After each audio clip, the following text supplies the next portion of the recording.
오늘 말씀은 출애굽기 31장 12절에서 18절까지 말씀입니다. 출애굽기 31장 12절에서 18절 말씀. 여호와께서 모세에게 말씀하여 이르시되 너는 이스라엘 자손에게 말하여 이르기를 너희는 나의 안식일을 지키라. 이는 나와 너희 사이에 너희 대대의 표징이니 나는 너희를 거룩하게 하는 여호와인 줄 너희가 알게 함이라. 너희는 안식일을 지킬지니 이는 너희에게 거룩한 날이 됨이니라. 그날을 더럽히는 자는 모두 죽일지며 그날에 일하는 자는 모두 그 백성 중에서 그 생명이 끊어지리라. 엿새 동안은 일할 것이나 일곱째 날은 큰 안식일이니 여호와께 거룩한 것이라. 안식일에 일하는 자는 누구든지 반드시 죽일지니라. 이같이 이스라엘 자손이 안식일을 지켜서 그것을 대대로 영원한 언약을 삼을 것이니 이는 나와 이스라엘 자손 사이에 영원한 표징이며 나 여호와가 엿새 동안에 천지를 창조하고 일곱째 날에 일을 마치고 쉬었음이니라 하라. 여호와께서 시내산 위에서 모세에게 이르시기를 마치신 때에 증거판 둘을 모세에게 주시니 이는 돌판이요 하나님이 친히 쓰신 것이더라.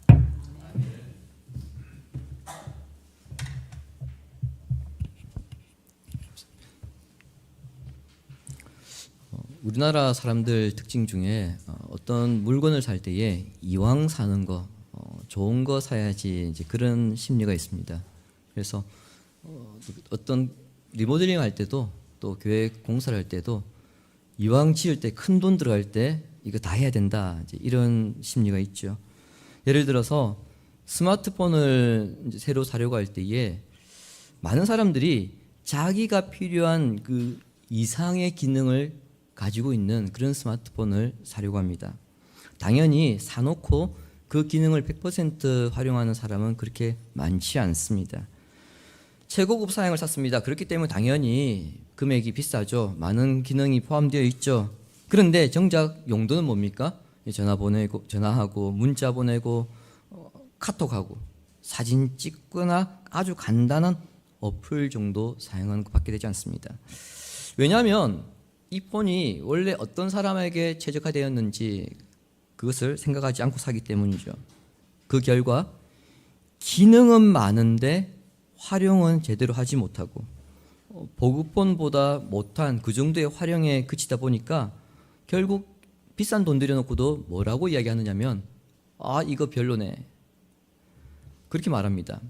폰이 별로인 게 아니고요. 정확하게 말하자면 본인이 사용할 줄 모르는 것이고 어떤 사람을 위해서 그 폰이 만들어졌는지 모르다 보니까 이렇게 말하는 것이죠. 비단 스마트폰뿐만 아니라 자동차도 마찬가지입니다. 여러분 자동차도 같은 모델을 하더라도 그 안에는 다양한 옵션들이 있습니다. 근데 그 옵션을 100% 활용하는 사람은 많지 않습니다. 그럼에도 일단 살 때는 내가 팔 때 잘 팔 수도 있기 때문에 무조건 풀 옵션 일단 사고 봅니다. 여성분들도 다르지 않죠. 집에서 에어컨이나 아니면 세탁기를 살 때도 마찬가지. 어떤 걸 살 때 일단 좋은 거 사놓고 보자. 그런 경험들 다들 있을 줄 압니다. 아무리 좋은 것이라 하더라도 그 목적을 알지 못한다면 돈 낭비에 불과하고요. 좋은 것도 결국에는 쓸모없는 것처럼 느껴지게 됩니다. 성막이 이와 같지 않을까요? 성막은 화려한 금이나 은, 보석 그리고 정교한 천으로 만들어졌습니다. 얼마나 정교하게 만들어졌는지 그 설계도 자체가 너무 정밀했습니다. 재료의 양은 물론이고요. 성막이나 기구들의 그 높이와 너비, 길이까지 하나님께서 말씀하셨고 위치도 말씀하셨습니다. 심지어 어떤 것들은 이거 어떻게 사용해야 된다 그런 사용 방법까지 말씀하셨습니다. 자, 이렇게 25장 1절부터 시작된 성막의 설계도는 31장 11절에 이르러서 마무리가 됩니다. 그런데 하나님은 이것이 성막의 완성이 아니라 완전한 완성을 위해서는 안식일을 지켜야 한다 그렇게 말씀하십니다.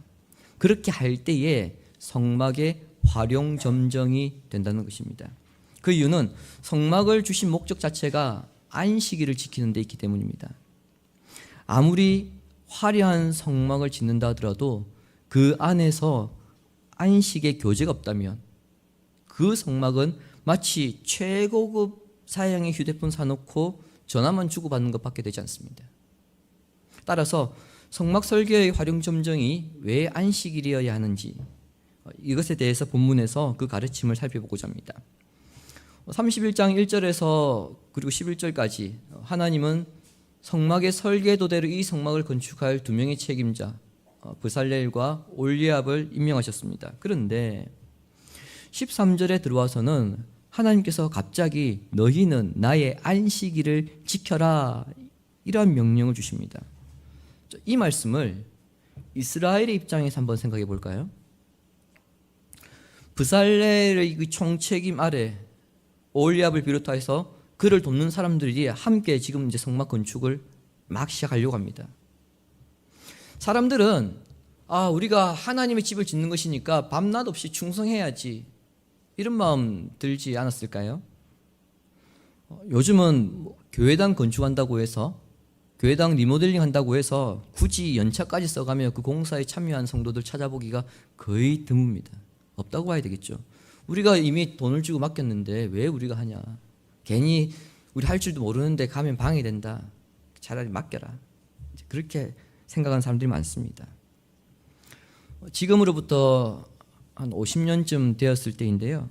제 모교회가 교회당을 건축할 때 남자 성도님들 가운데는 일이 없는 날에는 틈틈이 교회에 와서 그 벽돌을 나르고, 그리고 여자 성도님들은 매일같이 공사하는 인부들을 위해서 밥을 했었습니다. 그렇게 공사하는 사람들은 와 힘들다, 이거 사람 죽겠네, 그런 마음으로 참여하지 않았습니다. 하나님의 집을 짓는 것이니까 기쁨으로 충성해야지, 그런 마음으로 교회당 공사에 참여하는 그런 시대가 있었습니다. 낭만적이죠. 시대를 올라갈수록 하나님의 집을 사모하는 마음은 더 컸었습니다. 하물며 하나님의 집을 최초에 짓는 이스라엘 백성들의 마음은 어떠했겠습니까?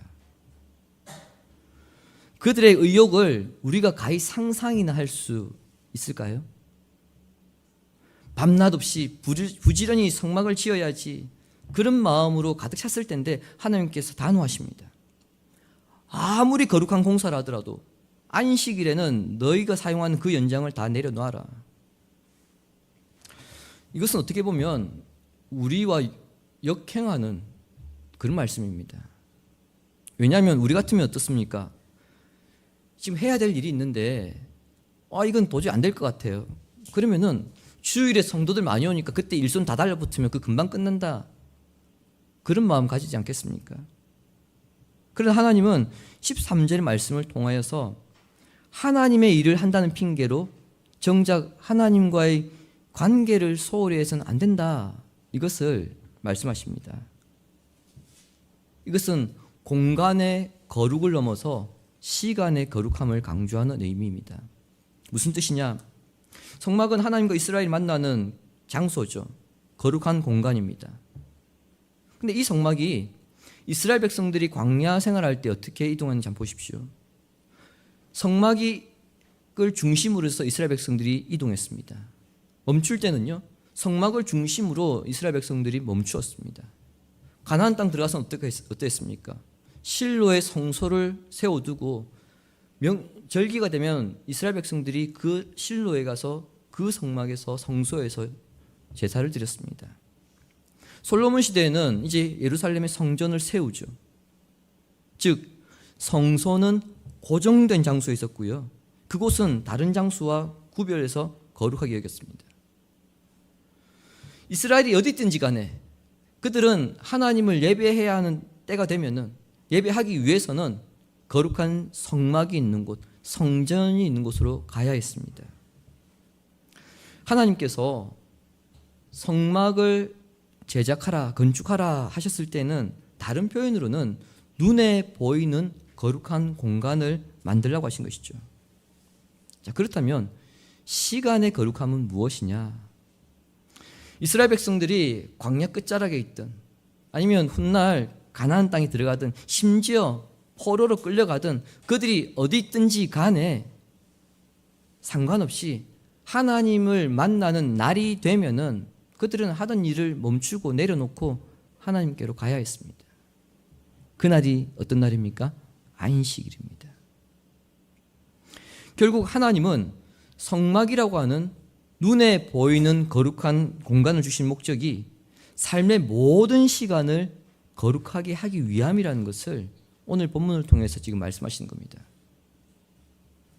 성도가 주일이라고 하는 이 시간을 구별하여서 지킬 때에 발을 딛고 살아가는 그곳이 직장이든 가정이든 학교든 간에 상관없이 그 모든 공간이 하나님의 성막이 되고 하나님의 성전으로 변하는 일이 나타나게 됩니다. 이러한 원리는 하나님께서 천지를 창조하셨을 때에 우리에게 주신 원리이기도 합니다. 창세기 2장 3절을 보시기 바랍니다. 하나님이 그 일곱째 날을 복되게 하사 거룩하게 하셨으니 이는 하나님이 그 창조하시며 만드시던 모든 일을 마치시고 그날에 안식하셨음이니라. 아멘. 하나님께서 세상을 만드시고 난 다음에 가장 먼저 거룩하게 구별하신 것은 에덴 동산이나 또는 에덴 동산을 둘러싸고 있는 4개의 강이 아니라 바로 일곱째 날이었습니다. 즉 시간이었습니다. 에덴 동산을 거룩하게 하신 것이 아니라 오히려 일곱째 날을 거룩하게 하셨습니다. 첫째 날부터 여섯째 날까지 공간에 들어가는 것들을 하나님께서 채우셨습니다. 하지만 그 창조들의 절정을 이루었던 것은 하나님의 안식이었습니다. 그래서 첫째 날부터 여섯째 날까지는 하나님께서 그날 되어지는 것들을 보면서 거룩하게 했다 이렇게 말씀하지 않으시고 뭐라고 말씀하십니까? 보기에 좋더라 그렇게 말씀하셨어요. 그건 보기 좋은 거예요. 하지만 일곱째 날은 오늘 조금 전에 읽었던 말씀처럼 그날을 복되게 하시고 거룩하게 하셨다라고 성경은 말씀하고 있습니다. 그렇기 때문에 성막 공사가 아무리 중요하다 하더라도 하나님은 안식일에는 그 공사마저 중단할 것을 명령하십니다. 이것은 공간적 성막보다 안식의 질서로 세워지는 시간적 안식이 더 우선이라는 것을 의미합니다. 신자들이 착각하는 것이 있습니다. 교회당이 화려하고 그 안에서 아름다운 선율에 맞춰서 예배를 드리면 그 예배가 거룩한 예배이고 자신도 거룩하게 될 것이다. 이런 생각을 합니다. 하지만 하나님은 신자의 거룩에 대해서 오늘 본문 13절에 기록되어 있는 것처럼 하나님께서 거룩하게 하신다고 말씀하십니다. 거룩은 멋진 건물을 지어드리고 그에 따른 보상으로 얻게 되는 것이 아니라는 의미죠. 하나님께서 정해놓은 그 시간에 하던 일을 내려놓고 손을 놓고 주님께서 임재하시는 그곳으로 걸어 들어갈 때에 비로소 신자가 거룩해지는 겁니다. 더 정확하게는 하나님께서 거룩하게 해 주시는 것입니다. 이런 점을 종합하면은 성막을 건축하기 위해서 금속이나 보석이나 나무를 다듬어서 가공하거나 또는 천을 짜는 이러한 모든 과정은 바로 안식일을 위한 작업이라는 것을 알 수 있습니다. 왜 이것을 해야 되느냐? 안식일을 위해서. 하나님이 원하시는 것은 이스라엘의 신학이 그 성막이라고 하는 그 공간 안에 갇혀 있는 것이 아니라 일주일 중 하루를 온전히 구별하여서 하나님께 드리는 신앙으로 성숙해지는 것이었습니다. 이런 점에 비추어 볼 때에 우리는 인생이라고 하는 장막을 어떻게 지어가고 있는가, 인생이라고 하는 이 성막을 어떻게 지어가고 있는가 우리는 생각해 보지 않을 수 없습니다. 흔히들 우리 이 육체를 가리켜서 육체의 장막이다 그런 표현을 쓰죠. 근데 이 말은 우리 몸이 임시 거처라는 뜻입니다. 성경은 육신의 장막이라고 하는 표현을 직접적으로 사용하지 않습니다. 그런 표현이 없습니다. 여러분 창세기부터 요한계시록까지 육체의 장막 한번 찾아보십시오. 그런 표현이 없습니다. 그런데 바울이 이와 비슷한 표현을 사용했습니다. 고린도후서 5장 1절을 보시기 바랍니다. 만일 땅에 있는 우리의 장막집이 무너지면 하나님께서 지으신 집 곧 손으로 지은 것이 아니요 하늘에 있는 영원한 집이 우리에게 있는 줄 아느니라. 아멘. 우리의 장막집이란 무엇을 의미하겠습니까? 지금 내가 가지고 있는 이 육신을 말하는 거고요. 그 집이 무너진다. 죽음을 가리킵니다. 특별히 바울은 장막과 집을 대조하고 있는데, 여러분 장막은 어떤 겁니까? 일시적이죠. 그리고 이동했을 때 간편하게 사용하기 좋은 것입니다. 하지만 결국에는 그 장막은 거치게 되는 겁니다. 걷어내야 되는 겁니다. 반면 집은 어떻습니까? 안정적이고 계속해서 존재하는 것이죠. 그러니까 이 말씀의 의미는 육신은 죽음으로 끝나는 것이 아니라 하나님이 준비하신 더 확실한 삶으로 들어가는 그 전환점이라는 의미입니다. 인생의 의미에 대해서 생각하며 살아가는 사람이라면 이 땅에서 육신의 장막을 깨끗하게 유지하려고 상당히 노력합니다. 그래서 금욕적인 생활을 하기도 하고 도덕적인 생활을 하기도 하고 또는 종교 생활을 통하여서 육체의 장막을 깨끗하게 유지하려고 애를 씁니다.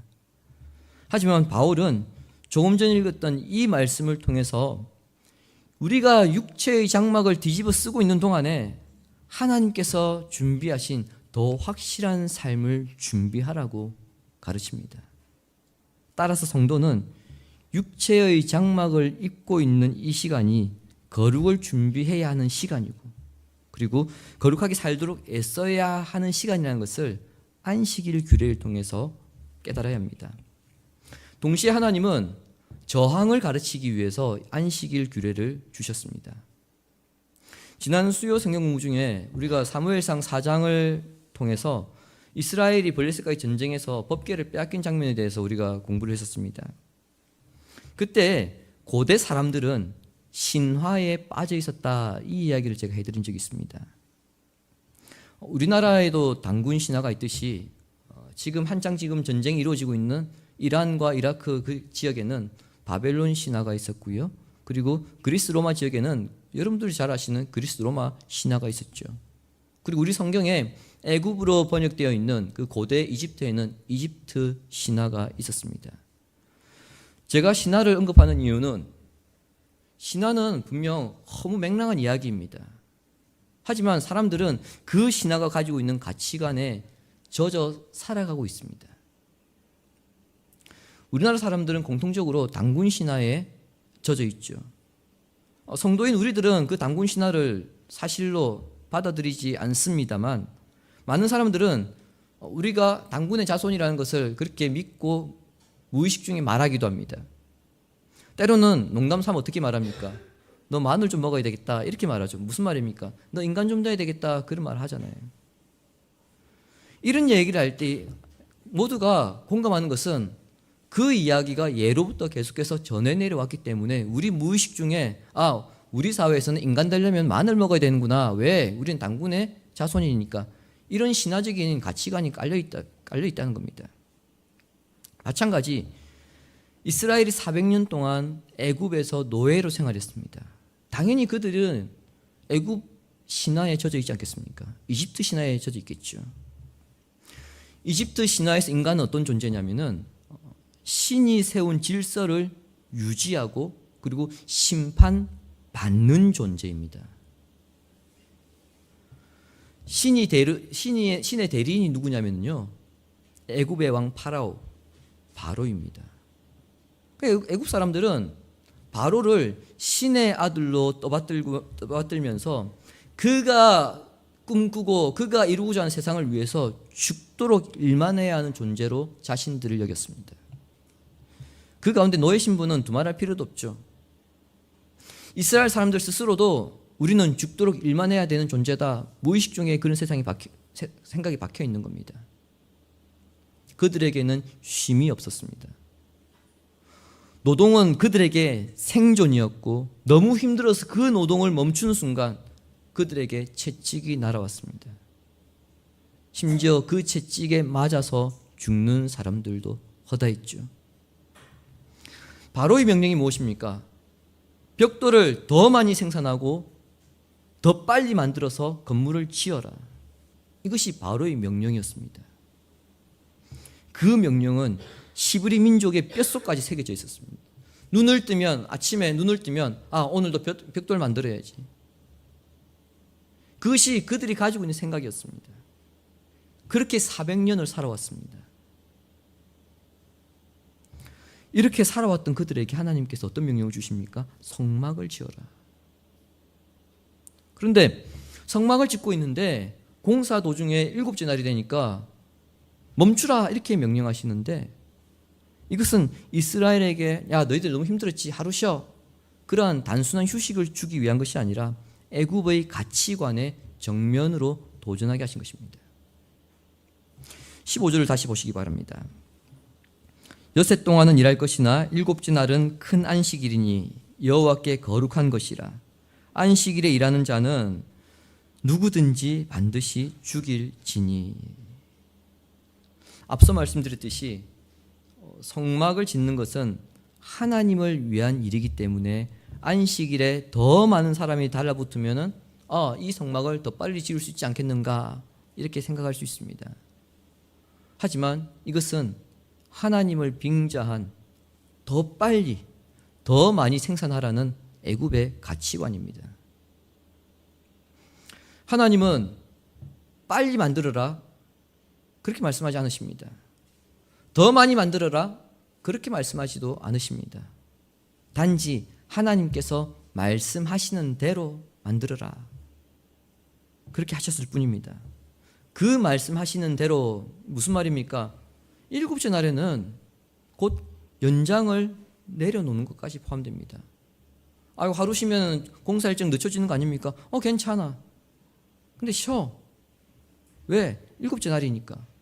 그렇게 해서 만드는 걸 원하시는 것이지, 빨리 만들어서 우리 빨리 영광을 돌려야 되죠. 그런 의미에서 더 빨리, 더 많이 생산해야 된다, 만들어야 된다. 그게 하나님께서 동의하지 않으신다는 겁니다. 아무것도 하지 말라 이렇게 말하니까 그 계명 우리에게 너무 좋은 거 아닌가요? 그렇게 생각할 수도 있습니다. 하지만 이 계명을 지키는 것이 결코 쉽지 않습니다. 아무것도 하지 않으면 불안함을 느끼기 때문입니다. 세상이 끊임없이 우리를 몰아세웁니다. 남들 쉰다고 쉬면 되냐? 남들 놀 때 공부해야지. 남들 놀러 간다고 해서 다 따라가고, 남들 놀 때 자면은 돈은 언제 버냐? 너 지금 그러고 잠이 오냐? 잠은 죽어서나 자는 것이다. 이런 생각들이 끊임없이 우리를 압박하고 있습니다. 그래서 부모님들 아이들한테 너 지금 잠이 오냐? 그렇게 말하지 않습니까? 뭔가 하지 않으면 우리는 세상에서 도태되는 것처럼 그렇게 불안함을 느끼는데, 여러분 이것이 현대판 벽돌 굽기입니다. 그런 점에서 오늘 우리도 어떻게 보면 눈에 보이지 않는 애굽에서 살아가고 있다고 봐도 무방하죠. 이러한 세상에서 우리가 안식일 규례의 정신을 지키는 것은 세상을 향한 강력한 저항입니다. 세상의 가치관은 그렇다 하더라도 우리는 그렇지 않다. 고대 사회 한번 생각해 보십시오. 하루 벌어서 하루 먹고 사는 시대 아닙니까? 안식일에 일을 하지 않으면 그날에는 뭘로 벌을 쳐야 됩니까? 더 재미있는 거 말씀드릴까요? 이스라엘 사람들은 안식일뿐 아니라 그 연장선상인 안식년도 지켜야 합니다. 여러분 안식일은 어차피 하루 지키는 거니까 하루 일 안 하면 그냥 좀 굶으면 되지, 단지 배가 고플 뿐입니다. 괜찮습니다. 그게 생명과 직결된 문제는 아닙니다. 하지만 안식년 어떻습니까? 이건 좀 다른 문제 아닌가요? 안식년은 사람도 안식해야 되지만 더 큰 문제는 땅이 안식을 해야 됩니다. 농사를 지을 수 없습니다. 자, 그렇다면 진짜 심각한 문제가 발생하죠. 어떤 문제입니까? 사람의 생계를 어떻게 해결할까요? 가만히 앉아 있으면 음식이 하늘에서 뚝딱 떨어집니까? 하나님께서 안식년을 지키라고 했으니까 우리가 안식년 지키고 있으면은 하늘에서 만나와 메추라가 내립니까? 근데 여러분 성경을 통해 잘 아시죠? 이스라엘 백성들이 요단강을 건너가는 순간에 만나와 메추라기는 그치지 않습니다. 그럼 그 안식년에는 도대체 뭘로 먹고 살아야 합니까? 그럼에도 하나님은 안식년을 지키라고 말씀하십니다. 생명과 직결된 문제거든요. 그런데 이것을 두고 우리가 뭐 1년 일 안 하면 되는 건 아니냐, 이렇게 쉽게 생각할 수 있을까요? 그렇지 않다는 것을 잘 알고 있습니다. 그래서 세상은 뭐라고 말합니까? 그렇게 하면 안 되는 거 아니야? 어떻게 1년 안 하고 먹고 살 수 있어? 우리 세상 직업에 현재에 안식년이 있는 직업이 2개가 있습니다. 뭔지 아십니까? 교수와 목사입니다. 교수와 목사가 안식년이 있거든요. 근데 그 안식년 지키면은 세상 사람들 어떻게 봅니까? 와, 편안해, 그래 이야기해요. 여러분, 그게 세상의 가치관입니다. 일 안 하는데 왜 먹고 살아? 왜 월급을 받아? 그게 세상 원리라니까요. 이런 상황에서 안식일을 지키고 안식년을 지키는 것은 세상을 향한 강력한 저항이고요. 안식일은 사람이 노동의 노예가 아니라 하나님의 기쁨에 참여하는 존재라는 것을 증거하는 행위입니다. 그래서 오늘 본문에도 이것이 표징이라고 되어 있습니다. 이것을 지키는 자가 하나님의 약속을 지키는 사람이라는 뜻입니다. 우리가 주일에 일손을 내려놓고 내 인생은 내 수고가 아니라 오직 하나님의 은혜로 흘러갑니다, 이러한 고백을 하는 것. 그러면서 동시에 세상의 가치관에 우리는 저항하면서 순교자적 정신으로 살겠습니다, 이러한 결단을 하는 게 여러분 안식일을 지키는 것입니다. 그것이 오늘 우리는 주일에 함께 모여서 예배를 드리는 것이겠죠. 그리고 이 예배를 통해서 우리는 확인합니다. 아, 나 혼자만 그렇게 사는 것이 아니구나. 나와 함께 예배를 드리고 있는 이 성도가 함께 나의 동료가 되어서 같이 이 세상을 향한 전쟁터에 우리는 걸어가고 있구나, 그것을 확인하고 있습니다. 따라서 오늘날 이러한 안식일의 의미를 기억하여서 주일을 지키며 예배하는 자를 하나님께서 기뻐하지 않을 수 없는 것입니다. 주님이 사랑하신 교우 여러분, 안식은 그냥 단순히 쉬는 것이 아닙니다. 바쁜 세상의 그 시간 속에서 멈추어 예수님 안에서 하나님과 교제를 나누는 것입니다. 자, 이것은 세상의 가치관에 정면으로 도전하는 믿음의 저항이고요. 내 인생은 내 수고가 아니라 오직 하나님의 은혜로 흘러간다는 순교자적 신앙 고백입니다. 시편 기자는 이렇게 말씀하죠. 시편 127편 2절 말씀 우리 함께 읽을까요? 너희가 일찍이 일어나고 늦게 누우며 수고의 떡을 먹음이 헛되도다.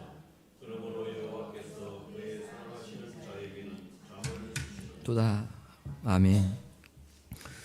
우리를 먹이시는 분이 하나님이심을 믿고 멈추는 용기가 필요하다는 겁니다. 우리의 육신은 언젠가 거치게 될 임시 장막에 불과합니다. 그리고 시간이 될 때 우리는 그 장막을 이제 걷어내고 집으로 들어가게 될 것입니다. 따라서 우리가 이 육체의 장막을 입고 살아가는 동안에 해야 할 가장 중요한 일은 안식일 규례의 정신을 통해서 하나님이 준비해 놓으신 영원한 삶, 즉 거룩을 준비해 나가는 겁니다. 안식일은 공간에 갇혀있는 그 신앙을 뛰어넘어서요, 모든 삶의 시간을 거룩하게 만드는 통로입니다. 창조의 절정이 하나님의 안식이었던 것처럼 우리 인생의 성막, 장막도 안식을 통해서 비로소 복되고 거룩해질 수 있습니다. 지금까지 무엇을 위해 그토록 분주하게 인생의 성막을 짓고 살아왔는가 한번 자신을 돌아보시기 바랍니다. 하나님을 위한 일이라고 그렇게 우리가 말하면서 정작 성막의 주인이신 그 하나님의 안식을 우리가 잃어버리지는 않았는가 돌아보시기 바랍니다. 이번 한 주간도 세상의 불안감에 당당히 저항하시고 모든 연장을 내려놓고 주님 품 안에서 참된 안식을 누림으로써 여러분의 삶이라고 하는 장막을, 성막을 거룩하게 완성해 나가는 성도가 되기를 성부와 성자와 성령의 이름으로 축원합니다. 아멘. 말씀 생각하면서 우리 인생이 하나님이 기뻐하시는 성막을 이루기 위해 분주함이 아닌 하나님 중심의 삶을 살기를 소망하면서 찬양하겠습니다.